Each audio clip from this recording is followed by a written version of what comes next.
I am going to tell you this the way it happened, which is to say plainly and without the version where everything I did was calculated from the beginning. Because it was not. I baked bread because I bake bread.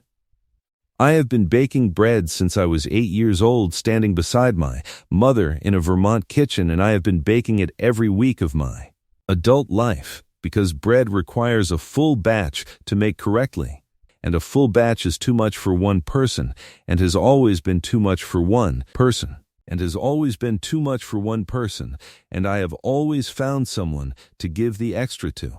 In the Missouri River bottomland, the extra went to Abel Crane, who was next door, and who was 68 years old and a widower of 4 years, and who ate the bread without ceremony and said it was good bread, which it was. I want to be clear about this before I say anything else. I was not pursuing the man. I had moved to the Calder's Crossing district in April to teach the school, and Abel Crane was my neighbor, and I baked bread. That is the whole of how it began. A word about me before I go further, because what follows depends on understanding me as much as it depends on understanding him. I was 42. I had been widowed 8 years when I came to Calder's Crossing, my husband Thomas having died of a fever when he was 38 and I was 34. Which was a loss I mourned honestly and completely and came out the other side of as myself, which I take to be the appropriate outcome of grief that is given its full due. I had been teaching school in 4 districts in the time since, not because teaching was what I had always planned to do, but because it was the work that became available to me and that I found, on doing it, to be exactly right for the particular way my mind worked, which was the way of a person who found order in things and liked showing other people where the order was. I was not, at 42, in the habit of requiring a man to organize my life around. I had been doing that myself for 8 years and had found the arrangement to be adequate and in some respects preferable to the alternative, which was the arrangement of organizing your life around a person who might die at 38.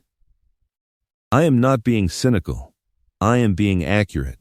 Thomas's death had taught me the specific lesson that a life built around another person is a life that has to be rebuilt when that person goes, and I had done the rebuilding and I had come to a configuration that worked, and I had moved to Calder's Crossing in April with every intention of continuing to work in the configuration that worked.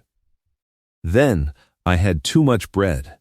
How it continued is a different matter, and the continuing of it is what I am here to tell you about. Abel Crane had been farming the 38 acres along the river for the better part of 4 decades when I arrived next door with my teaching trunk and my bread pans and the particular self-possession of a woman who has been widowed 8 years and has learned to organize her life around her own priorities rather than around the expectations of people who think they know what a widow's life should look like. I was 42. I had taught school in 4 districts since my husband Thomas died, and I had found the teaching to be exactly what I needed, which was a purpose that required me to be present and useful, and that did not require me to perform a grief I had long since finished performing. I had mourned Thomas honestly and completely, and I had come out the other side of it as myself, which I mention because it matters to what came later. Abel was not what I expected a 68-year-old farmer to be. He was not declining. He moved the way men move who have been doing physical work their whole lives and have found a pace for it that they can sustain indefinitely. The unhurried competence of a man who has done everything on his place 10,000 times and knows exactly how much effort it requires. He was tall and still had most of his hair, which I mention only because it surprised me, and because the surprised noticing of such things is its own kind of information about a person's internal state. He had the quality of silence that I have always found in the men I end up talking to, which was the silence of a person who said things when he had something to say and otherwise saved his energy. The first bread visit was in April, 2 weeks after I moved in, and I went to his door with a loaf and he opened it, and he looked at the loaf, and he looked at me, and he said, "You are the new teacher." I said I was. He said he had heard the bread was good. I said it would be. He took the bread, and he said thank you, and I went back to my house. That was the whole of the first visit. But I went back the next week because the bread was good and there was extra, and the week after that, and somewhere in the spring and summer, the bread visits became the thing that they became, which I did not name at the time, because naming things before they are ready to be named is the way to ruin them. I should tell you about Abel before I go further, because what I am telling you depends on understanding him. He was 68. And had been farming the same bottomland for 38 years, which is a fact that tells you the obvious things, which is that he was experienced and settled in his ways, and does not tell you the things that mattered, which I will tell you now. He was a reader. He read the way some people farm, carefully and consistently, and with the assumption that the reading was going to produce something useful if he paid attention to it. He had opinions, and he knew why he had them. He had a quality of stillness that was not passivity, but the particular stillness of a man who has been doing the same work on the same land for long enough that he does not have to think about what he is doing, and therefore has his mind free for other things. He was, in short, a man with a great deal of interior life that had not had much company. And you could tell this from the quality of his attention when someone gave him something worth attending to, which was the quality of a person to whom this does not happen often enough. I noticed all of this in the bread visits before anything else happened, and I stored it in the place where I store things I am still thinking about, and I went back the following Thursday. What they became was this. The visits lengthened. We began sitting on the porch to talk, because the Missouri June was pleasant on a porch, and neither of us had any reason to hurry. He told me about the river and the bottomland and the particular qualities of the soil at different distances from the bank, and I told him about the school and the children and the specific challenge of teaching 4 grades in one room with one blackboard and varying degrees of attention. He asked good questions. I gave complete answers. He gave complete answers to my questions. We were, I understood by July, having a conversation that had been going on for 3 months and showed no sign of concluding. This is where the stories live that started as bread and turned into something that did not have a simpler name. Neighbors who became necessary to each other without deciding to. Men who decided they were too old, and women who thought that decision was not theirs to make. If you want the next story the moment it lands, subscribe now. Then back to the Missouri bottomland. By October we had been talking for 6 months, and the talking had produced what 6 months of honest conversation between 2 people who are paying attention to each other tends to produce, which is the particular kind of regard that I will call what it was, which is affection. Though affection is a mild word for a thing that by October was not mild. I had been looking forward to the bread visits for 6 months. I had been thinking about the conversations during the week in the way that a person thinks about a thing they intend to return to. I had noted his opinion on various matters and compared it to my own and found the comparison to be, in almost every case, the comparison that produces the feeling of having found a person whose mind works in a compatible direction to yours. A word about Abel's questions. They were the questions of a man who read widely, which surprised me and which I should not have allowed to surprise me, but which I mention because it is one of the things I noticed and kept. He read everything he could get. The newspaper from Kansas City and the agricultural journals and the occasional novel that came through the district lending arrangement. And he had opinions about what he read that were considered and not always conventional, and when I disagreed with his opinions he did not manage the disagreement in the way that some men manage disagreement from a woman. which is by explaining more slowly and carefully why they were correct. He listened, and he thought, and occasionally he changed his position, and occasionally he held it, and either way he told me why, and I found this so refreshing that I told him so, which surprised him, which told me something about the conversations he had been having before I arrived next door. By August, the porch visits had acquired a regular shape. I came on Thursdays with the bread because Thursday was when I baked, and I stayed for an hour, and an hour became 2 hours, and 2 hours became the early evening meal that he made, because he was better at the hot meal than I was, and I was better at the bread, and we were, without deciding to be, sharing suppers on Thursday evenings in a farmhouse kitchen in the Missouri River bottomland, as if this were a natural and inevitable thing, which I supposed it was. I noticed the cooking. He was a good cook in the ways of a man who has been feeding himself for 4 years since his wife died and has developed a competence that is entirely his own, and we did not cook the same things and did not try to. He made the venison that came off the bottomland, and I made the bread, and in the fall I brought the apple butter I had put up in September, and the combination was better than either of us had produced separately. I thought this was a reasonable argument for the general principle we were operating under, which was that two people who bring different things to the same table produce a result that neither could produce alone, and I stored this argument in the same place I stored the sideways look, which was the place where I kept the things I was still thinking about. He said on a June evening that the best thing about the bottomland was the light in the late afternoon. I had said, I had noticed.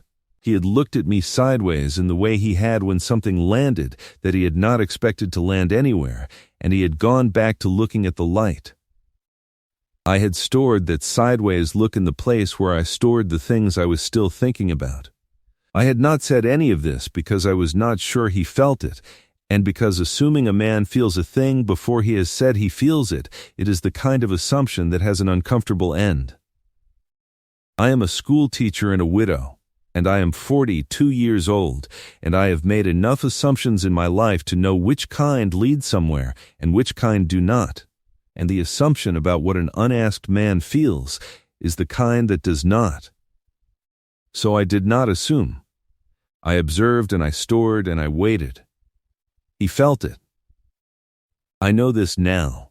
I knew it then in the way that you know things before you have the direct evidence for them, from the quality of his attention at the porch table and the specific way he said my name when he called me by it, which was Maggie rather than Miss Stokes, and which had happened somewhere in July, and from the fact that every time I left the porch he stood and watched me go back to my house in a way that was not incidental. The watching was the most legible evidence. A person stands and watches a person go out of their yard for many reasons, most of them unremarkable. And I would not have read it as meaning anything if it had not been combined with the questions and the way he received my opinions, and the particular way he had of going quiet when something I said landed in a place he had not expected it to land. Not the quiet of a person who has nothing to say, but the quiet of a person who is receiving something and will say something about it in a moment, when the receiving is complete. He had read me too. I understood this eventually from some things he said in the months after the October sentence, which I will not detail here because they are his to keep, and from the fact that he had gone to his daughter, which a man who had not already made up his mind one way or another would not have done. A man writing to his daughter to say that he has feelings for a neighbor woman he has been talking to on his porch for 6 months is a man who has moved past the question of whether the feelings are real and arrived at the question of what to do about them. He had arrived at a wrong answer. The wrong answer was that he was 68, and 68 was too old to ask, and so he would not ask. And the wrong answer was what produced the sentence on the October porch, which was the statement of a man who has made a decision and is acknowledging the cost of it, the way you acknowledge a door you are not going to walk through. You look at it and you say, "That was a good door," and you move on. He was looking at the door. He had decided not to walk through it. And he said so to the land rather than to me on an October evening when the bread was still warm on the table between us. This was the error. The error was in the category. He had put the decision about the door in the category of his own fitness for what was on the other side of it, when the decision about whether to walk through a door belongs in the category of what the person on the other side of it wants. The door was between us. The question of whether to open it was mine as much as his, and he had made it entirely his, and had answered it without consulting me, which was the specific wrong turn in the reasoning. But he had made a decision about his age, and the decision was the sentence, and the sentence was what I had to work with. On the October evening he said it, we had been on the porch for perhaps 2 hours. The Missouri autumn had settled into itself, the particular quality of evenings on the bottomland in October. The river smell and the last warmth of the afternoon held in the air longer than it had any right to be. The bread was on the table between us, half of it still remaining. He was looking at the land, and I was looking at the land, and we were comfortable in the way of two people who have been comfortable together for long enough that they have stopped needing to manage it. He said, "Maggie, if I were younger, I would marry you." He said it to the land, not to me, not as a proposal, as a statement of what was true and simultaneously impossible, in his understanding. I have thought about the exact tone of it many times since, and what I have concluded is that it was the tone a person uses when they are giving voice to something they believe is a permanent condition of their life. The way a person says the farm needs a new barn roof or the river is high this year. The tone that holds the truth of a thing alongside the acceptance of it. He was not asking. He was acknowledging. I sat with it. I do not mean I thought quickly and responded strategically. I mean I sat with it in the October evening air for what was probably a full minute, which is a very long time to sit in silence on a porch with a person who has just said something that has changed the shape of the evening. And I was aware of the silence and I let it be a minute rather than shortening it to something more comfortable, because some things deserve the full minute. What I was thinking about in that minute was the error, not the feeling, which I understood, and not the circumstances, which I understood, but the specific logical error that he had made, which was the error of category. He had assigned the question of whether to act on what he felt to the category of his own age, when the question of whether to act on what he felt properly belonged in the category of what I wanted. He had made a unilateral decision about a situation that required two parties. He had, in the particular kind of generosity that is actually a form of assumption, decided on my behalf that I would not want him. This is a thing that men do, and I do not say this unkindly, because I understand the impulse. The impulse is protective, in its way.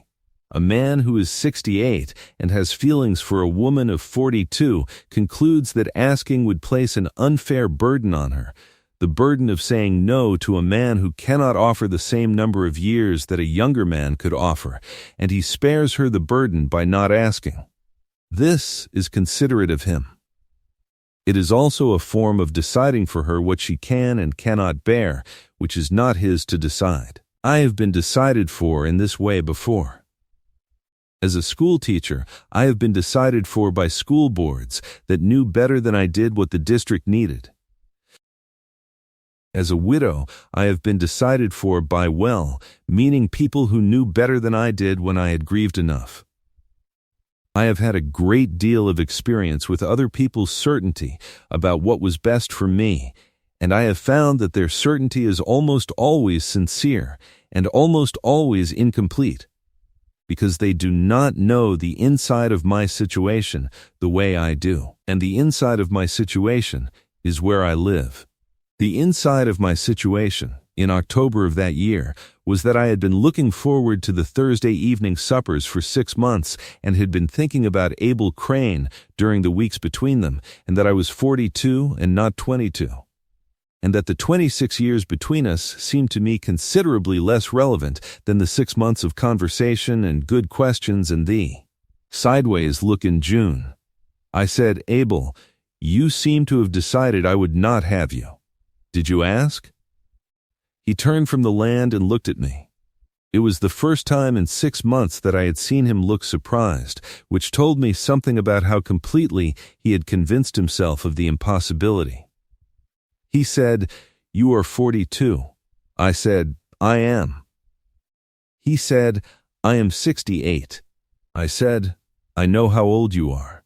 I said, I have known you for 6 months and I have been bringing you bread, and I think I know what is happening here, and I think you know what is happening here, and I would like to address the error in your reasoning, which is that you have assigned the relevant decision to the category of your age when the relevant decision is in the category of my preferences. He looked at me.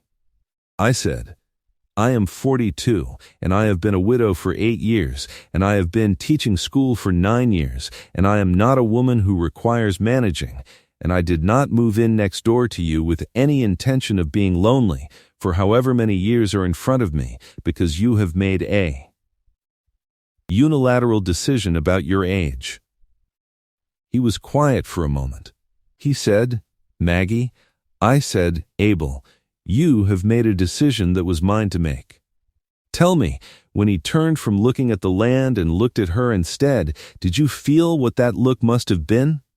A man who has convinced himself of the impossible looking at the person who just told him he had the categories wrong? Leave your answer in the comments. I read every one.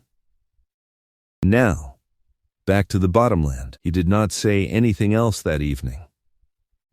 He was a careful man, and careful men take the time they need, and I went home across the space between our houses with the half loaf of bread that was mine to take back, and I thought about what I had said, and I did not regret any of it. His daughter Clara came 2 weeks later. I had been expecting her. A man who says a thing to a woman on his porch has to do something with what he has said, and what Abel did was write to Clara, who lived in Independence and who came when her father asked, and who arrived with the good intentions and the careful manner of a woman who loves her parent and has concerns she is not going to say directly. I want to be fair to Clara here. She was not wrong to be concerned. She did not know me.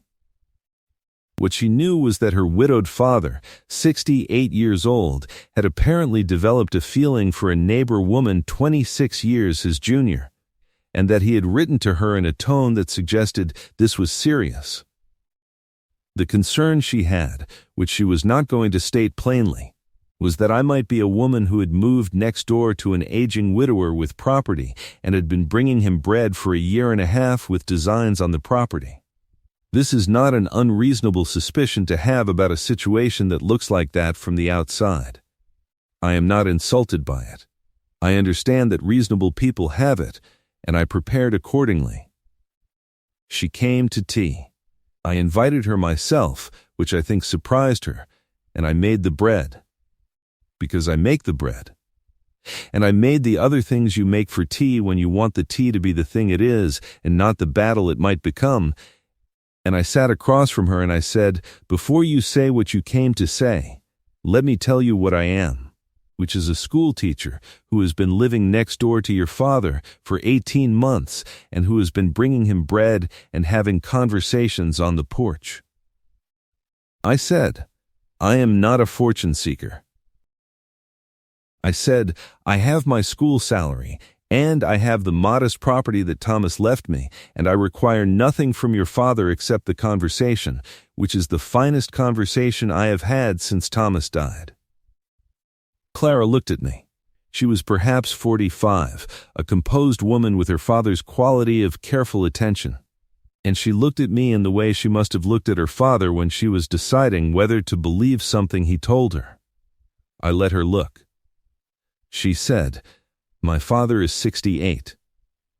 I said, I am aware of that.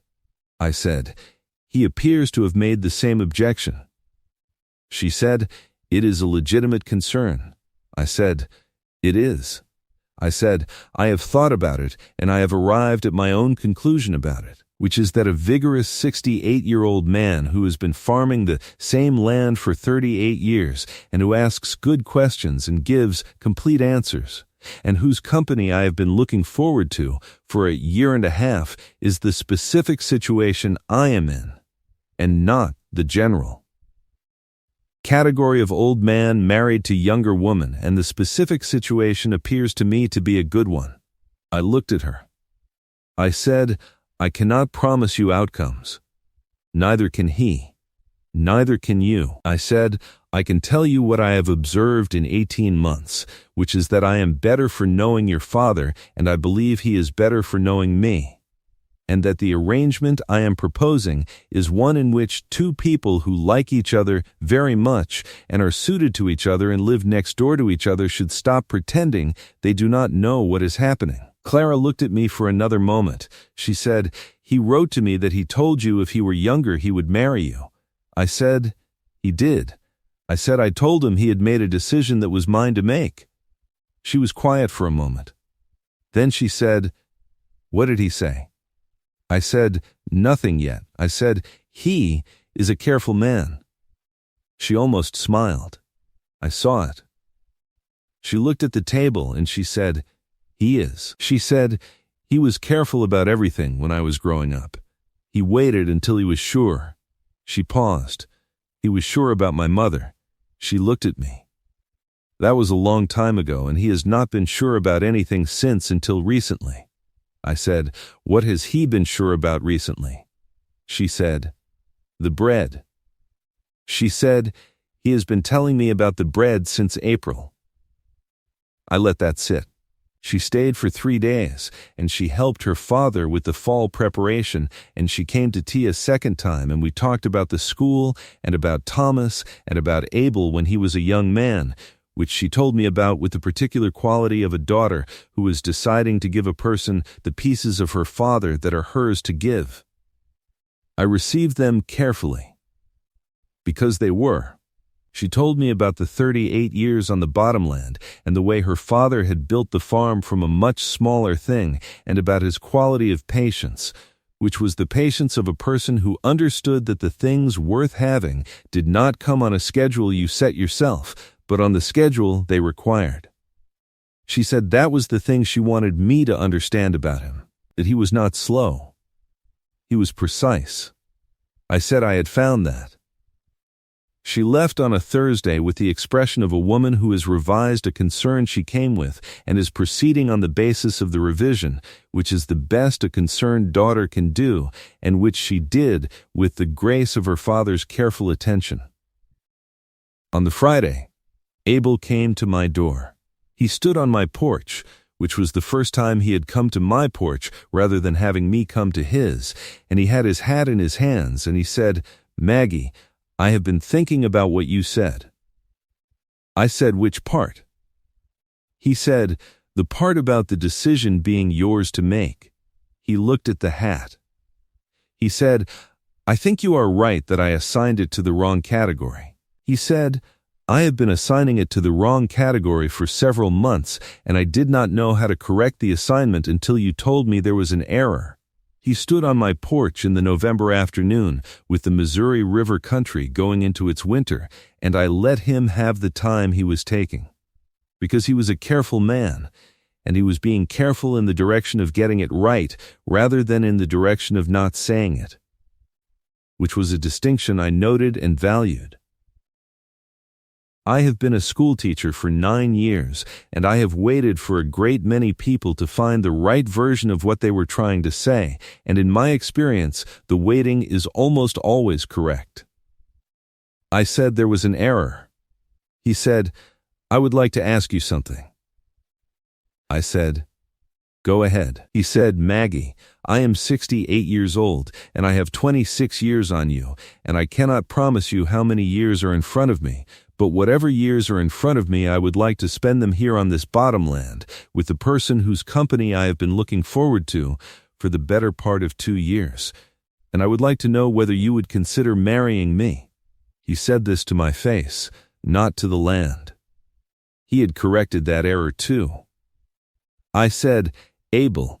He said, yes. I said, I have been next door for 18 months. Where would I go?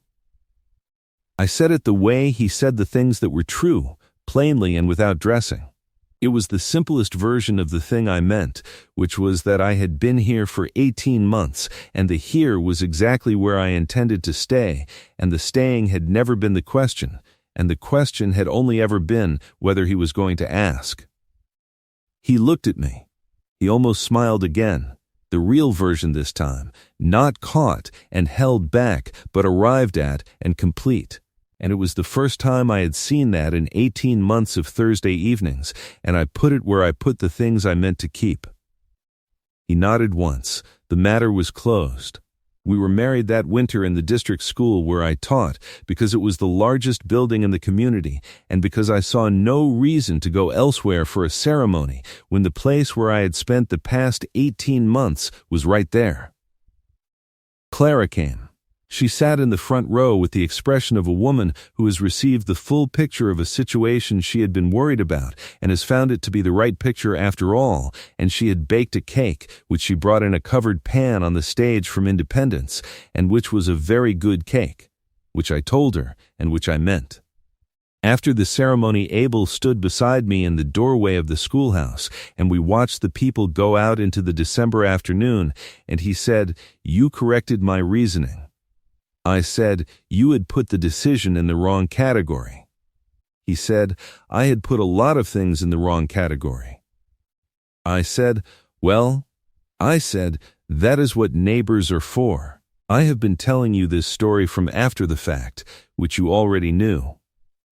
Because the first word of it was I, and the I was looking back. I am looking back from 3 years further into the Missouri bottomland than when the bread began, and what I see looking back is two people who lived next door to each other and made the mistake of not naming what they had for 18 months because each of them was waiting for the other one to go first, and then one of them said a true thing in the wrong form and the other one corrected the form, and from there it was straightforward. What I want to say, looking back, is that the naming might have come sooner if either of us had been the kind of person who named things before they were ready. But neither of us was that kind of person, and so we arrived at it in the way we arrived at it, which was that he said the impossible thing, and I corrected the category, and he asked. That is the shape of the story, and it could not have been a different shape without being a different story, and a different story might have had a different end, and this end is the one I wanted.